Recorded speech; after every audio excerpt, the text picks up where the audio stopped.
काव्या, तुझ्या चेहऱ्यावरचा हेवा लिहिलेला दिसतोय. रुद्रने तुला सोडून माझ्यासाठी काय केले नाही.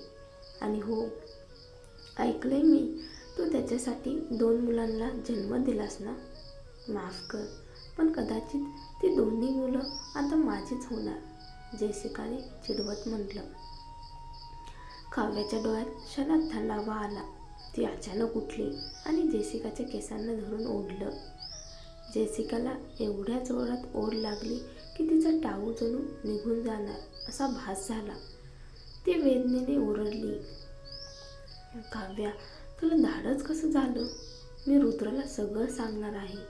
जेसिका किंचाळली. काव्याने तिरस्काराने म्हटलं, एकदा तुला चहा वाढला म्हणून वाटलं की मी कायम तुझी सेवक राहीन. माझ्या मुलांचा पुन्हा उल्लेख केलास तर जिवंत ठेवणार नाही तुला. जेसिकाला कधी मातृत्वाचा अनुभव नव्हता, पण काव्याच्या मुलांबद्दल असलेल्या वेड्यामुळे ती घाबरली. काव्या आधी एकाचा जीव घेतली होती हे तिला माहीत होतं आणि तिला पुढची बळी व्हायचं नव्हतं. मला समजलं, कृपया सोड, जेसिकाने गयावया केल्या. काव्याने तुच्छतेने नाक मुरडून तिचे केस सोडले. जेसिका पटकन मागे सरकली, पण नुकसान झालं होतं. दोघी आता शत्रू बनल्या होत्या. शिवायने काव्याकडे पाहत म्हटलं, खरं सांगायचं तर रुद्रला ती अजिबात आवडत नाही. काव्याने निर्विकारपणे उत्तर दिलं, रुद्र कोणावर प्रेम करतो किंवा नाही मला फरक पडत नाही, पण त्याने जी मैत्रीण निवडेल तिचं माझ्या मुलाची सावत्राई होणार. जर ती मला पसंत नाही पडली तर मला ते मान्य होणार नाही. ठीक आहे, त्या माणसाबद्दल विचार करून काय उपयोग. शिवाय तू ऐक, तू पण अशा निकृष्ट माणसासारखा वागायला शिकू नकोस. मी काव्या एवढी दयाळू नाही. तू दुसऱ्या मुलीकडे वळलास तर मग तू माझे पाय मोडशील, बरोबर? शिवायने नाईलाजाने विचारलं. काव्या हसली. हो, आपण प्रियकर प्रेयसी नाही झालो, पण मी तुझी बहीण म्हणून राहू शकते. शिवाय मनातच गप्प बसला. ती नक्की कोणता पाय मोडणार? काव्याने विषय बदलला. आज आपल्या कंपनीचं उद्घाटन सोहळा आहे. शिवाय मी CEO होऊ का? पुढे सगळं तुझ्यावरच अवलंबून आहे. नक्की, फक्त महिला CEOच नाही तर भविष्यात महिला अब्जाधीशही. शिवाय हसत म्हणाला, बरोबर, जो सध्या अब्जाधीश आहे त्याला आपण मागे टाकू आणि स्वतः अब्जाधीश बनू. सध्या जो टॉपवर आहे तो रुद्र नाही का? दुसऱ्या दिवशी शिवायने कंपनीच्या कामाची तयारी सुरू केली. प्रत्यक्षात तो बराच काळ तयारी करत होता, पण काही प्रशासकीय प्रक्रिया अजून बाकी होत्या. काव्या त्याच्यासोबत त्या कामासाठी गेली. त्याची स्थापत्य अभिकल्पनाची कंपनी भारतामध्ये फारशी सामान्य नव्हती, कारण तिथे बहुतेक डिझाईन काम संशोधन संस्थांमधून होतं. त्यामुळे मंजुरी मिळण्यात थोडा वेळ लागत होता. काव्या इंजिनिअरिंग इन्स्टिट्यूटमध्ये मंजुरीबाबत विचारायला गेली. ती विचारते, आमच्या मंजुरीचं काय झालंय? कर्मचारी त्रासलेल्या आवाजात म्हणाला, त्यांनी मला आधीच अनेकदा विचारलंय. मी सांगितलं आहे, अजून काही दिवस लागतील. काव्याने नम्रतेने म्हटलं, ठीक आहे, पुन्हा विचारल्याबद्दल माफ करा. थोडी घाई होते म्हणून विचारलं. ती वळत असतानाच तिला कामिनी दिसली. तिच्या चेहऱ्यावर स्पष्ट द्वेष होता. कंपनीसाठी अर्ज करतेस म्हणजे स्वतःची कंपनी सुरू करणार आहेस का? कामिनीने तिरस्काराने विचारलं. काव्याने तिला दुर्लक्षित केलं आणि पुढे निघाली, पण कामिनीने तिचा हात पकडला. स्वतःच अर्ज करतेस? वाटतं तुझी कंपनी चालत नाहीये. मालक स्वतः सरकारी कामासाठी फिरतोय. कोणी कर्मचारी नाहीत का? तुला काय करायचंय? काव्याने थंडपणे विचारलं. कामिनी खुशीत म्हणाली, फक्त मदत करायची आहे. माझ्या नवऱ्याचे इथे ओळखी आहेत. त्याने सांगितलं तर तुझं काम लगेच होईल. का नाही, मला विनंती करतेस? काव्या उपरोधाने हसली. स्वप्न बघ, मी तुला कधीच विनंती करणार नाही, समजलं? ठीक आहे, तूच म्हटलं. आज मी इथे माझ्या नवऱ्याचं काम पाहायला आले. तू म्हणालीस म्हणून सांगते. आता मी त्याला सांगेन की तुझा अर्ज मंजूर होऊ नये. जरी तू नंतर विनवण्या केल्यास तरी काही होणार नाही, कामिनीने संतापून म्हटलं. काव्याने शांतपणे विचारलं, कामिनी, तू एवढी असुरक्षित का आहेस? माझ्यावर एवढे लक्ष का देतेस? कामिनी हसली. नाही ग, माझं आयुष्य इतकं परफेक्ट आहे की कंटाळा येतो, म्हणून तुझ्यासारख्याला चिडवायला मजा येते.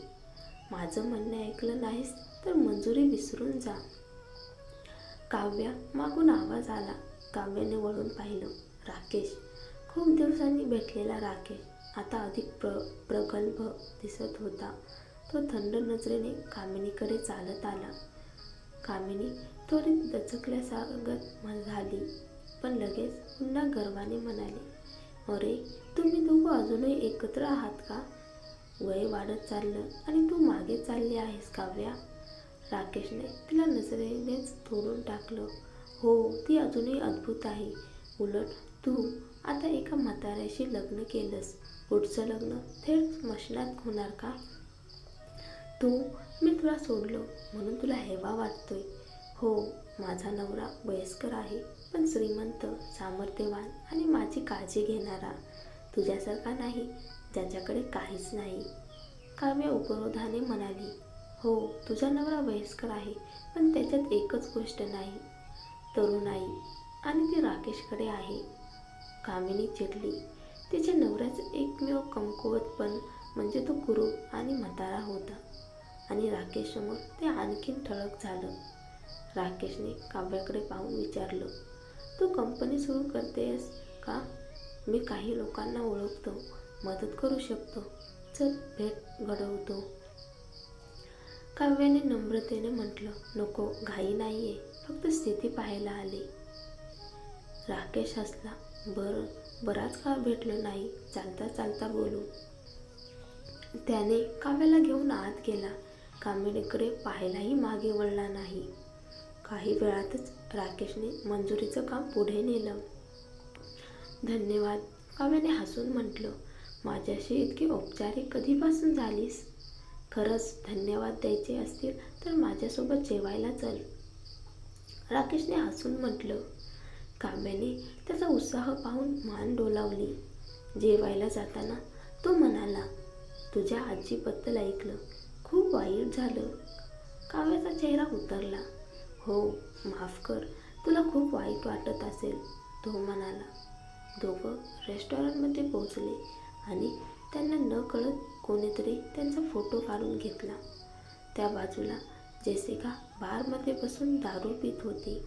आजूबाजूला गोंधळ होता, संगीत वाजत होतं, पण ती सतत पेतच होती. ती इतक्यात लवकर बारमध्ये आली कारण तिचं मन खूप अस्वस्थ होतं. काही दिवसांपासून रुद्र तिच्याकडे पूर्ण दुर्लक्ष करत होता. लहानपणापासून जेसिकाला जे हवं ते तिला मिळालंच होतं, आणि ज्या ज्या पुरुषांसोबत ती डेट करत होती ते सर्व तिची स्तुतीच करत. पण रुद्र हा पहिला पुरुष होता ज्याने तिच्याकडे थंडपणे पाहिलं. खरंच त्याला काव्य आवडते का? ती विचारात पडली. नाही, ते अशक्य आहे. जर खरंच ती आवडत असती तर तिच्याशी एवढं वाईट वागला असता का तो? तेव्हाच तिचा फोन वाजला. जेसिका, ही तीच स्त्री ना जी तू मला दाखवली होती? काव्या, मी तिला एका पुरुषासोबत जेवताना पाहिलं. तू म्हणाली होतीस की ती दिसली तर सांग. जेसिकाच्या डोळ्यात चमक आली. तिने फोटो पाहिला आणि हसली. अरे, ही तर जेसिका आहे ना, किती दिवसांनी दिसली. इतक्यात एक तरुण तिच्या जवळ आला. वयाच्या 20 वर्षातला, देखणा पण तिरस्कारपूर्ण चेहरा. ऐकलंय की तू परतल्यावर तुझ्या नवीन प्रियकर झाला म्हणे. कोण आहे तो? आपण ठरवलं होतं की तू परतल्यावर माझ्यासोबत डेट करशील ना? जेसिकाने चिडून त्याच्याकडे पाहिलं. तुला संधी नाही. माझा बॉयफ्रेंड भारतामधला अतिशय प्रभावशाली माणूस आहे. कुणीही त्याच्याशी तुलना करू शकत नाही. तो हसला. भारत देशात असं बोलायची हिंमत कुणाचीच नसते. तो तिच्या जवळ आला. तिची हानवटी पकडली. मला तुझं दूर जाणं आवडत नाही, माहीत आहे ना तुला. त्रास देऊ नकोस. माझा बॉयफ्रेंड रुद्र आहे. खबरदार राहा. तो भारत देशातील सर्वात श्रीमंत माणूस आहे. रुद्र हे नाव ऐकताच त्या तरुणाच्या चेहऱ्यावरचा भाव बदलला. काय तो? त्याने पटकन तिची हानवटी सोडली. जेसिका आनंदाने म्हणाली, काय झालं? घाबरलास का? विवेक गायकवाड, तू परदेशात असताना म्हणायचास की तुझं कुटुंब भारत देशातलं सर्वात श्रीमंत आहे. आता बघ, खरं तर सर्वात श्रीमंत गायकवाड कुटुंब आहे आणि तू काय आहेस? विवेकच्या डोळ्यात राग भरला. गप्प राहा. मी सांगतो, भारत देशातला सर्वात श्रीमंत माणूस मीच आहे आणि तुला काहीच कळत नाही. जेसिका, मी सांगतो, रुद्रशी खेळ करू नकोस. त्याच्याशी कोणी सहज वागू शकत नाही. थोडं आपलं नातं होतं म्हणून सांगतो. वेळेत दूर हो त्याच्यापासून. जेसिकाच्या डोळ्यात कपट चमकलं. तिला माहीत होतं की विवेक तिच्यावर नेहमीच फिदा होता, पण ती त्याच्याशी कधीच गंभीर नव्हती. तो फक्त तिच्यासाठी मनोरंजन होता, एक श्रीमंत प्लेबॉय. ती त्याच्याकडे हसून म्हणाली, मी तर फक्त रुद्रसोबत थोडं खेळते. तू मला ओळखतोस. मी कोण आहे हे तुला माहीत आहे. मला एका स्त्रीने त्रास दिलाय. तिचा धडा शिकवशील का? वचन देते, रुद्रपासून वेगळी झाल्यावर मी तुला निवडेल. विवेक म्हणाला, ती कोण आहे आणि काय करायचं तिला? जेसिका त्याच्याजवळ वाकली, हसली. ही बघ, फोटोमध्ये दिसते. तू इतका देखणा आहेस की ती तुला बघूनच वेडी होईल. तिला मोहात पाड, तिच्यासोबत खेळ कर, मग सोडून दे. ती निराशेत जळून जाईल. विवेकने फोटो पाहिला आणि थबकला. त्याला माहीत होती, हीच ती स्त्री. त्याने जेसिकाकडे तिरस्काराने पाहिलं. तू मला फसवत आहेस. अरे तू रुद्रला घाबरतोस का म्हणून असं म्हणतोयस? जेसिकाने उचकावलं. विवेकने थंड हसत म्हटलं, लोक रुद्रला घाबरतात, पण मी नाही. त्याने फोटो पुन्हा पाहिला. फोटो मला पाठव. जेसिका आनंदाने फोटो पाठवते. विवेक फोनकडे पाहतो आणि ओठावर एक वाकडं हसू येतं. सुनबाई, ही आपली पहिली भेट आहे.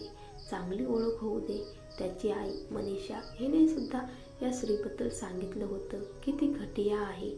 जेसिकानेही तसंच म्हटलं होतं आणि आता त्याला कळलं होतं की हीच स्त्री एका खुनाच्या प्रकरणात अडकली आहे. मग तिची भेट घेणं योग्यच ठरेल. काव्य आणि राकेश जेवणाच्या टेबलावर बसले होते. तू आता काय करतोयस? काव्याने विचारलं. मी बांधकाम क्षेत्रातील योग्य नाही म्हणून मी एक मनोरंजन कंपनीत गुंतवणूक केली आहे आणि ती बरीच चालली आहे. राकेश म्हणाला, अरे वा, म्हणजे तुझ्या कंपनीत अनेक कलाकार असतील. हो, आणि तुला सगळ्यात प्रसिद्ध एक नाव नक्की ठाऊक असेल. कोण? संजना. काव्या जवळजवळ अन्न घेताना गुदमरली. राकेशने हसून विचारलं, तू तिला ओळखतेस का? हो, तिचं आणि अभिजितचं नातं कायच आहे? राकेश म्हणाला, अरे हो, तू अभिजितला ओळखतेस. बरं, म्हणजे तुला काही प्रॉब्लेम नाही मी तिचा बॉस असल्याबद्दल? काव्य हसली.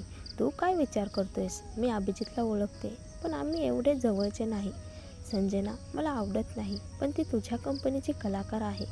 तू व्यवसाय वाढवतो आहेस, त्यात काय चुकीचं आहे? मी तुला त्यासाठी वाईट का म्हणेन? राकेशने हायसं वाटल्यासारखं श्वास घेतला. काही वेळ ते गप्पा मारत राहिले. बाहेर पडताना राकेश म्हणाला, मी तुला सोडतो. नको, मी टॅक्सीने जाते, काव्या म्हणाली. राकेशने तिच्याकडे नीट पाहिलं आणि विचारलं, तू अजूनही रुद्रसोबत आहेस का? काव्याचे डोळे हलले.